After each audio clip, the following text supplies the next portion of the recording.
All right, another Sunday morning, a chilly Sunday morning here in Nashville. I'm at the part of the video where everybody goes, "Hello, hello, anybody out there?" Um, and I promised myself I wouldn't do that, and I'm doing it. So it looks like we're on. Good morning, Sunday morning. This is my Darth Vader mug. Huge Star Wars fan. Love it. Especially the three when I was a kid. Empire Strikes Back is my favorite. And not ashamed. Love it. And John Williams is one of my favorite musicians and scorers and all the above. I've learned a lot from his music, just listening to melodies, just to listening to moods, how he changes moods and how he changes. Um, it doesn't really apply to much. I mean, some, um, I do some scoring type things, not not to that. Most of it's not to that degree, but then you just pick up ideas and things that hit your emotions from all kinds of different music and styles of music, and kind of gets in here and it affects you and it affects what you do. So anyway, I see people are coming on. Hey, good morning, everyone. Um, Another thing I want to mention, I I saw this guitar player online this week and immediately subbed his channel. His name's Corey Wong, and the um, the videos that I watched, he's playing. He's everything he's doing is like rhythm guitar playing, but his sense of time and his sense of note length and sense of control and sense of funkiness is fantastic. I've always been a huge fan of rhythm guitar players. Eddie Van Halen's rhythm guitar playing, Michael Landau, Paul Jackson Jr., David Williams. Um, these guys, Nile Rodgers from the band Chic, these guys are masters at time and groove and note length, and and there's lots to learn from these guys for guitar players, that can apply to rock music, that can apply to pop music, soul, anything. So anyway, Corey Wong, go check out his stuff. I mean, I was never heard of the guy. I mean, there's tons of guys out there I've never heard of that are awesome, but um, someone to check out. Someone to check out. Um, Really inspiring. Yes, Ronnie Wood, great rhythm guitar player. Absolutely. Corey reminds me of Nile as well. Absolutely. Nobody like Nile. Man, Nile did his own thing, and I love those Chic records. I love Bernard Edwards, the guy, his partner, who played bass and produced with him. And I mean, that stuff is still magic. I mean, and everybody's taken stuff from it, still. And Nile guests on stuff. I mean, there's no secret why. That stuff is amazing. Amazing. Um, anyway, good morning, everyone. Thanks for hanging with me here for a minute on Sunday morning. Ray Mitchell, Bobby, I'm about to rip into recording my band's new album, and as nutty as it sounds, I'm thinking about recording all the tunes in one Cubase project. Of course, lots of backups. Thoughts? Um, can be done. Yeah, you're going to get a lot of audio in your media pool. If you're doing all of the songs in one project, um, you I mean, there's no harm. There's no harm. You just that one project, your media pool is going to be huge, and make sure you don't empty your media pool if you're on song number 3, because erase all the songs, the media from songs 1 and 2. So yeah, lots of backup projects.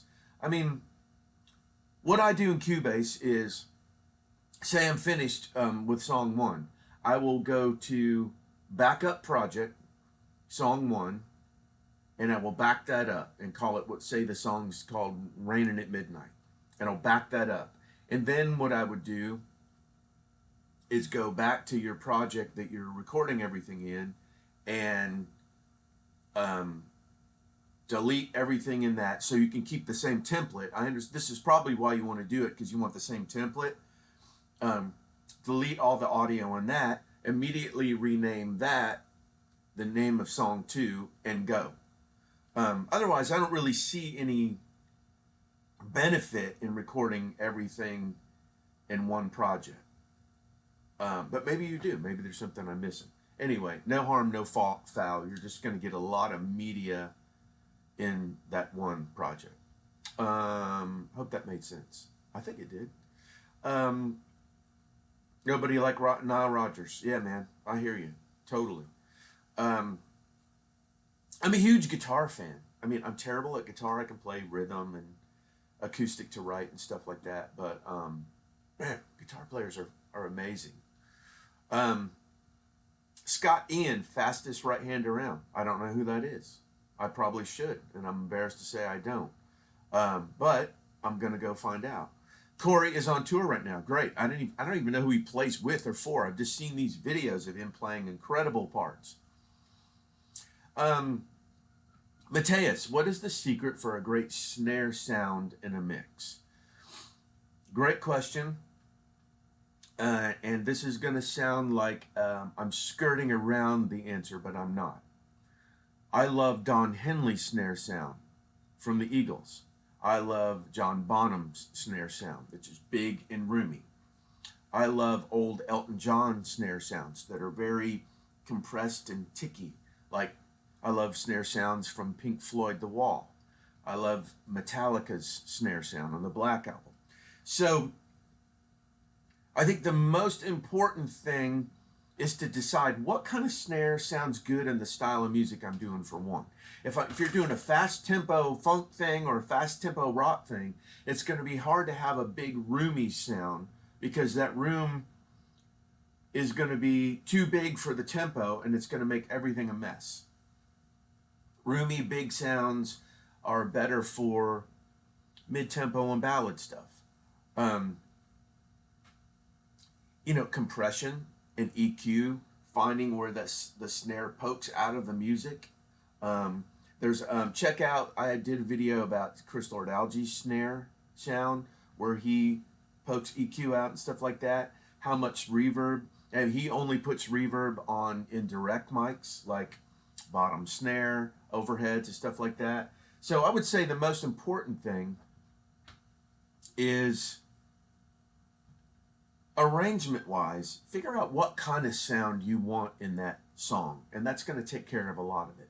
Also, along with that, dry, roomy, whatever, low tuning, high tuning. And I have a video that's going to come out about this. I haven't shot it yet, but it's a huge concept that I've never heard anyone talk about. Why you should tune low, why you should tune high. Also, I did another video, and I can't remember what it is. I think it says something about snare drum, and it has Journey, the Journey band emblem on it. And I learned this trick from a studio great, Mike Baird, who also has a great channel called Mike's Drum Cubby. One of my favorite drummers ever, and he tunes his snare to the tonic note of the key. So if the key is the key of C, he will tune his snare to C. So there's a whole video that explains all that, but it's a smart thing to do too. Wish I could hang. Got Sunday chores. Thanks for sharing your knowledge. Chief, thank you for chiming in, man. Sven, any tips for recording 2 guitars, bass, grand piano, and drums all live in one session? Get a great engineer. Great mics.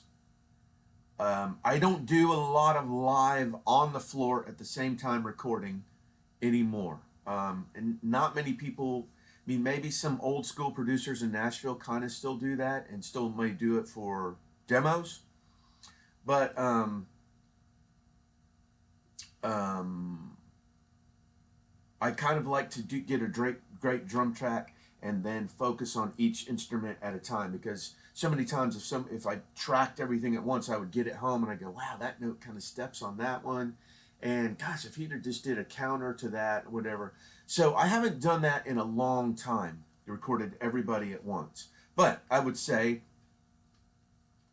get a great engineer who knows what they're doing. Not too much compression going down. Great mics, and have a good rehearse the song enough to where you have a good arrangement and you know things aren't stepping on each other. And you say two guitar players, you know, the guitar players have good counterparts. The piano player doesn't have too much going on in the left hand that will cloud the bass part. Make sure the bass player and the drummer have a good kick drum pattern and bass pattern together. All that stuff you probably already know, but good question. What is your take on all these resonance VST plugins? Paul Lucas.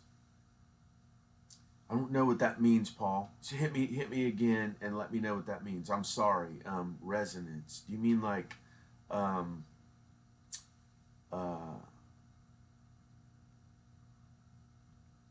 shoot, sorry man, I don't know what that means. Hit me again, let me know what that means.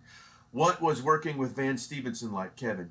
I used to play drums in a group called Black Hawk, and Van Stevenson was one of the writers and was one of the singers and one of the guys in the group. Van Stevenson was a genius. He's now passed, and I loved him with all my heart. He was a champion of my playing and producing. Van was a wonderful guy. He shared his talent. I never went out to eat with him one time where I paid. His wife Karen was wonderful. His kids were wonderful. And Van, look, go listen to the song "Goodbye Says It All" by Black Hawk. And at the end of the chorus, there's a part that goes, "Goodbye, goodbye, goodbye." Van is the high part. And when you hear Van Stevenson sing, also go out and listen, mandatory, go out and listen to Van's rock pop album called Righteous Anger. Van Stevenson, Righteous Anger. The drummer that I just talked about, Mike Barrett, is on that. My cousin Dan plays incredible guitar stuff on it. When Van sang, he sounded like he had chorus and doubling on his voice. He sounded like Don Henley with chorus. It was unbelievable. It was absolutely stunning. He was a great guitar player, a great writer, a great arranger, and a great guy. And I love him, and I still love him, and I think about him all the time. Thanks for asking about him, Kevin.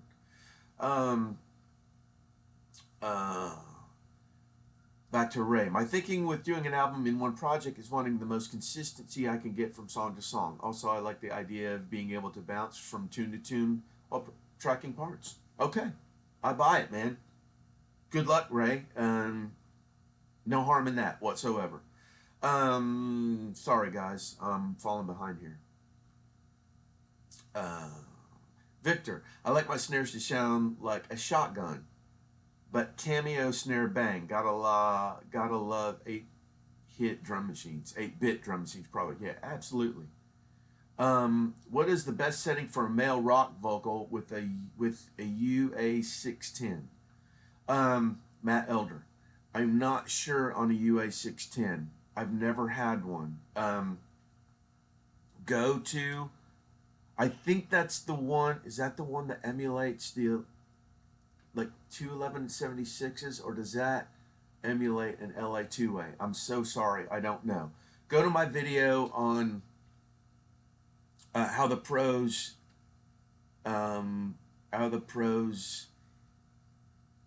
do vocals, something like that. How the pros something vocals, and there's a great 1176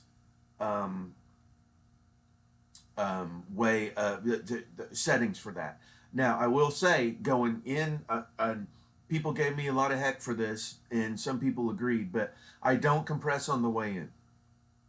So I compress on the backside, but compressing on the way in, I feel. I did it once when I was younger. Vocal sounded great.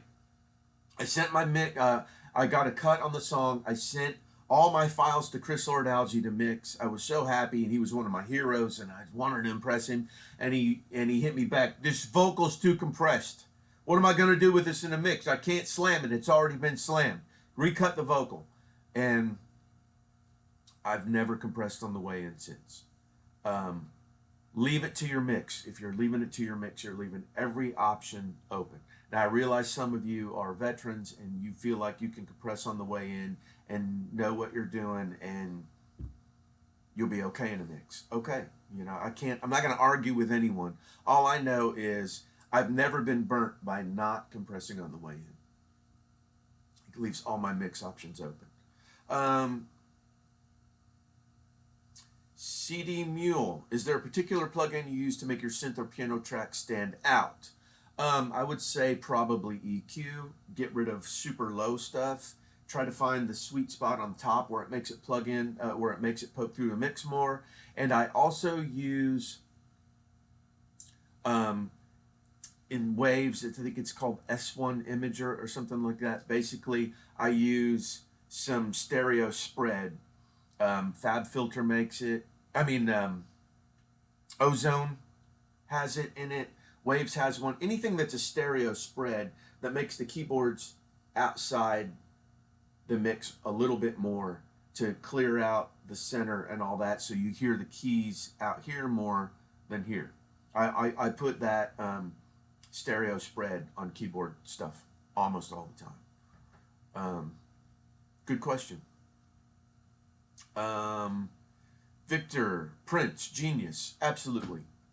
Rhythm guitar genius. I saw Prince once in Australia. I was in Australia and he did a 3-hour show. After his show in the arena, he did a 3-hour club show. The first hour and a half, he had his back to the crowd playing rhythm guitar. I was 15 yards from him. And he sounded like Nile Rodgers. And everybody in the band sang lead vocal on different songs. The drummer, the keyboard players, the background singers, the bass player, the other guitar player, whatever, all sang lead, and they all could have had their own record deal. They played Earth, Wind, and Fire songs, Sly and the Family Stone songs, and Prince didn't even turn around. He just played like Nile Rodgers, and it was amazing. Then the last hour and a half, he turned around, and they played more covers, and ended about 5 in the morning with a 30-minute version of Purple Rain, which I'll never forget.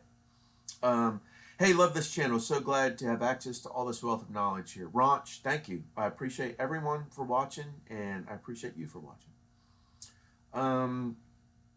Hello again. Would you care to pick up on where you left off last week related to Mutt Lange? Body knowledge. Yeah, sorry about last week. I don't know what happened. Everything went away. And if it does this week again, which I hope it doesn't, I will address the issue. But sorry about that. I don't remember what I was saying about Mutt other than I remember as a kid hearing records that he did, like Def Leppard and the Cars' Heartbeat City, and just going, why are these things so much deeper and more detail and so much more wonderful than everything else I'm hearing? And Foreigner 4, and Back in Black, and I would start to read these records because I was a record jacket junkie. I just wanted to see who played on stuff and who produced, and this Mutt figure kept coming up over and over and over, and been obsessed ever since. He's just phenomenal. My favorite. Look up the 5-minute tips on Universal Audio, all about those compression plugins, but even if you have the hardware, still applicable. Victor, thanks. So that was the question about the Universal Audio. I think, yeah, Matt, it's the LA2A you were asking about. I don't really use that, especially on the way in. On the way out, I mean, in plug-in form, I would use it lightly, but I don't use the LA2A a whole lot. So, Victor, thanks for that. I'm sure there are other people who know more about that on YouTube and the um, Universal Audio site. So it's a great plugin. I have a hardware version, but I just don't seem. I use instead of that, I use the RVox a lot, which I think is just an overall slower compression. And I would use the LA2A after a fast compressor like a Distressor 1176. I hope that helps. Samuel's favorite drum sample and why? Is it Death Kick? I do love the Death Kick for certain things. If anyone doesn't know, Death Kick is a kick sample that's floated around the internet for years, and I think it came from Randy Staub.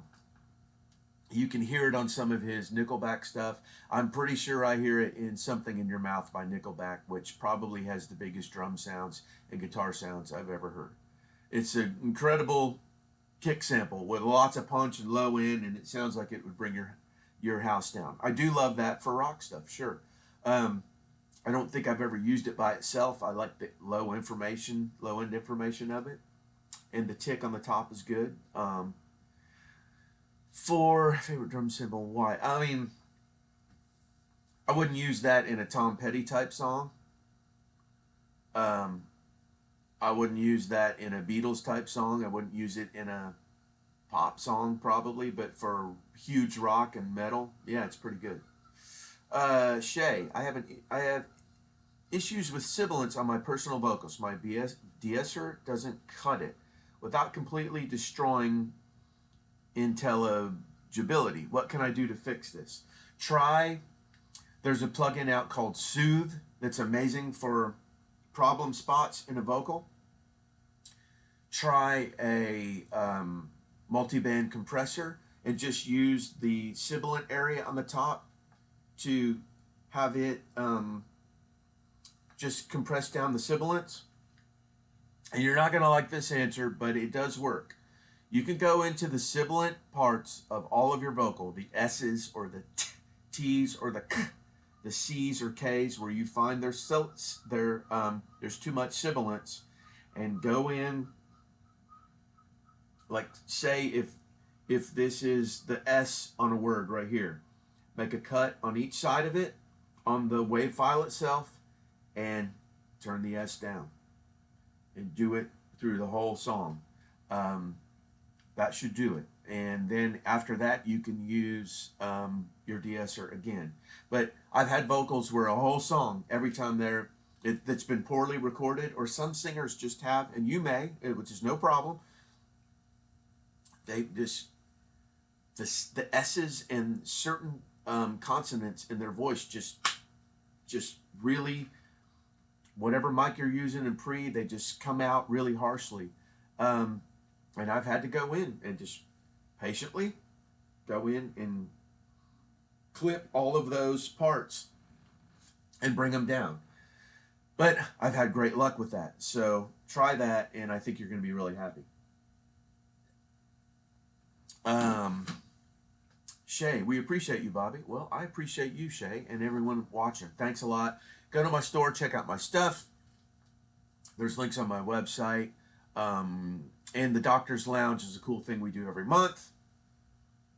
That you get samples, you get stem tracks, you can write your own song, you can make a new song. The samples, the drum samples are off my hard drive. All the stuff I use every week. I used them this week. I had all kinds of sessions this week. And then there's a section where you can we can do one-on-one with production, mix, songwriting stuff, all that. So check all that stuff out. And thanks for hanging in there with me. Favorite engineers. My favorite engineers, I have a huge list. I love Bob Clearmountain. I love Chris Lord-Alge. I love Tom Lord-Alge. I love David Bendith. I love Dan Corneff. I love Bruce Swedeen. I love Serban. My favorite engineers are all of your favorites. Just guys who make stuff sound great. Thanks for the question, Samuel. Victor, when you listen to a pile of 80s records, why do the Thompson Twins sound so good? I love the Thompson Twins.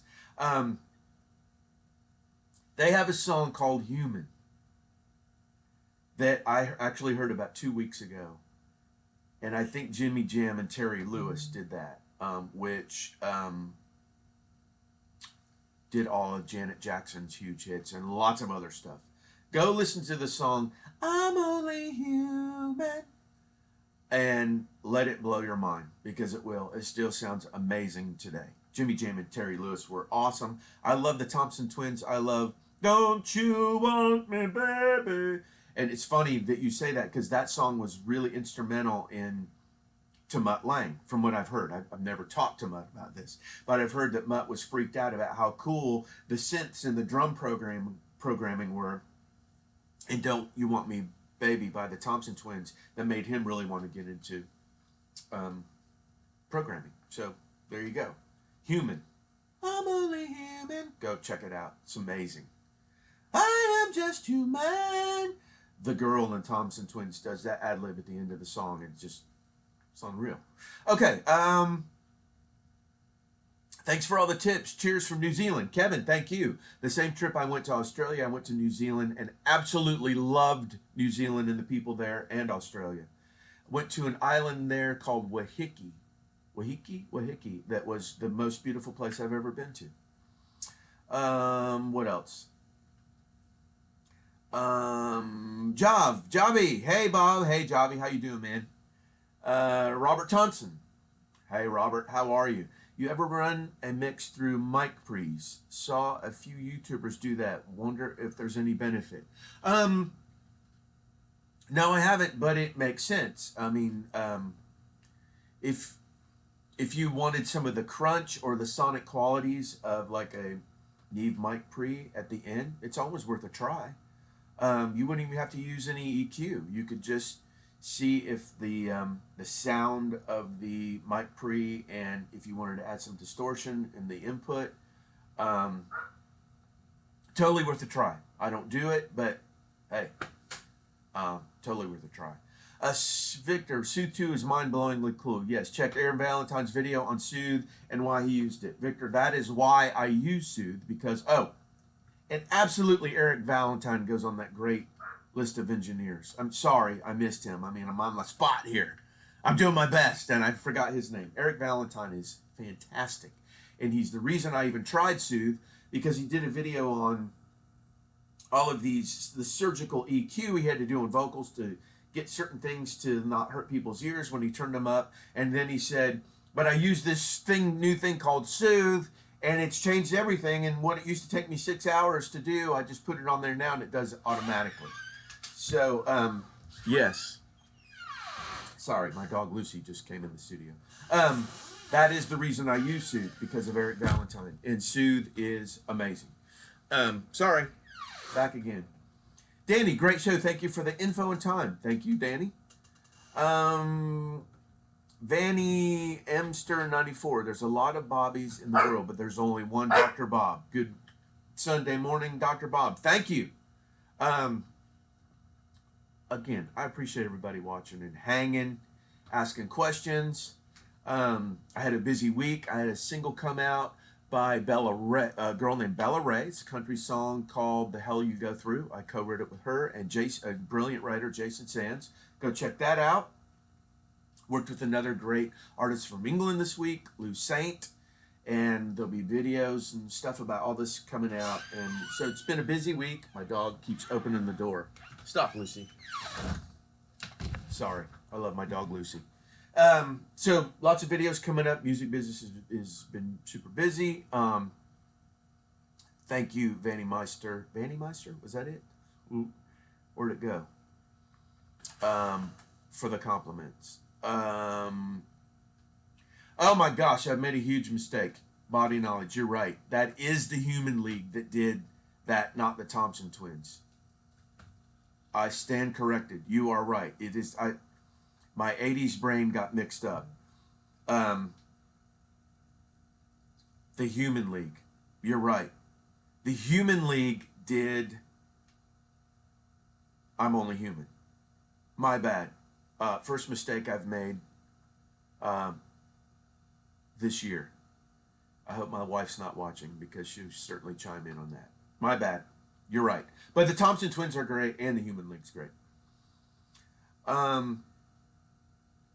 Deepak, I love the stereo spacing on Women in Chains by Tears for Fears, Bob Clearmountain Rocks, even in 2021. Yeah, totally agreed.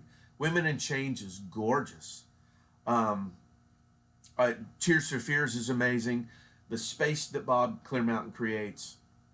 I did a record with Tim Finn, and Bob Clearmountain had mixed some stuff that he was involved in with Crowded House, and just said he's a great guy. And he's like, I actually went to a Bob Clearmountain back when I was a young lad. I went to a Bob Clearmountain session when he was mixing something at A&M, and all these guys would bring in tons of outboard gear. Like there was when they mixed Don Henley's record with Shelly Yakis, there was like 85 pieces of rat gear, like all over the room. You could barely get to the console everywhere. And I remember going, which that record sounds amazing, and Shelly Yakis should have been on my list too. Shelly Yakis is an amazing engineer. But I went into the Bob Clearmountain session, and he used all the compression on the SSL console, and he used one Rev 7, which is an old Yamaha reverb. So I think a lot of Bob's ear and making space for these things comes from EQ and space, and Bob makes Everything I Do for You by Bryan Adams, which Mutt produced. Go listen to Reckless by Bryan Adams, or Let's Dance by David Bowie, and you'll hear what we're talking about. This guy, Bob Clearmountain, it's next level. And he was Chris Lord-Alge's favorite, probably still is Chris Lord-Alge's favorite. Bob Clearmountain is the person that's responsible for bringing SSL popularity to the world. I mean, he's a legend. So go check out Bob Clearmountain. Where am I at? Sorry, guys. I just have a few more minutes. Thanks again for the hang this morning. This is fun for me. My videos are very structured, and I try to get to the point and make my point and get out, so I'm not wasting your time. Here, I'm wasting a lot more of your time, just talking and hanging and all that. So thanks for doing this. This is fun. It's not so structured, and I get to bounce around and look at stuff and talk and make mistakes and all that fun stuff. Let me answer a few more here, and I gotta roll. I've got family in town. We had a great Thai food last night, and I got to get back down to them. Thanks for forgiving me for the mistake. Tommy Valenko. Tommy. Hi from Slovenia. Your favorite VST for drums. Slovenia. How awesome is the internet? Thank you for being here, man. That's awesome. I don't even know what time it would be there, but thanks for hanging. My favorite VST for where'd it go? Let me make sure I'm saying the right thing here. Yes, for drums. There are lots, so let me give you a list where I know you won't go wrong. I love Superior Drummer 3. I love Easy Drummer 2. I love Addictive Drums, and I love Dan Corneff's drums. There's one called Back to School, and then he's got another one called, it's not called Coded 19, I think. Depends on what you're looking for. Dan Corneff stuff is great for rock. The Easy Drummer stuff it sounds like real drum sounds, and you can get all kinds of different packs, add-on packs to get specifically what you want. So go YouTube stuff or go to their site. It's by Tune Tracks. They also make Superior Drummer 3. So go to those sites and listen to their drums and see if those are the kind of sounds that you're looking for. And they have all kinds of different add-on packs and all that. But anything by any of those companies, you're going to do great, I promise. Jimmy Jam and Terry Lewis on Unbeatable. Yeah, absolutely. The guitar lick tone on David Bowie's Cat People Let's Dance version. Damn. Yeah, I hear you. All right. Do you think the Earth's a ball? Black sheep. I I'm not a physicist by any means, but from all accounts, the 2021 version looks like we're living on a ball. Yes, I will say that. What else? Your videos are fantastic. Learned a lot from them. Thank you, Paul. Bobby, are you guys the drummer A Huff played with Michael W. Smith back in the day? No, I have never played with Michael W. Smith. That is my cousin David Huff that played with Michael W. Smith and also the band Giant. David Huff's an awesome guy, an awesome producer, and an awesome drummer, and tunes drums better than anyone I've ever heard. I don't know how he does it, but fantastic. David is fantastic. Hi, Bob. Are you related to the studio guitar player Dan Huff? Yeah, Dan Huff is my cousin, who's David's brother. Let's see. There's a new cat that's made in LM1 and SDSV VSD killer. The LM1 is the old Lindrum, which was the first basically popular drum machine that you would hear on "Wanna Be Starting Something" by Michael Jackson or whatever. And by the way, my son and I were just listening to "Wanna Be Starting Something" this morning, going back to Corey Wong and rhythm guitar players, and I've done a video on it, and I can't even remember what video it is. But listen to the guitar solo on "Wanna Be Starting Something" by David Williams. If you want to understand what funky is, and skank guitar is, and cool part and timing and rhythm, that is the antithesis of that. Todd S., thanks for all the Mutt hints, man, so awesome. Thanks for watching. I love Mutt. Great producer, great sounds. I make no bones about that. All right, I got to jump. This was a great chat this morning. Thanks, you guys, for hanging. Sorry about last week. I don't know why. I don't know why it clicked off, but I'm glad it didn't this week. Check out my video I did on this week. What did I call it? The secret sauce. Super important. Easy tip. You all would have the plugins to do this on poking things through a mix that compression and EQ and none of that do. I use it every day, all the time, and it's. I think it's an important video. It's been important for me, so that's why I only share things that I use that I really feel are important. But it was a good one. Thanks for watching. I'll see you guys. I'll probably try to do this next Sunday, and thanks for all you guys do to support the channel and watch the videos and hang out here on Sunday mornings.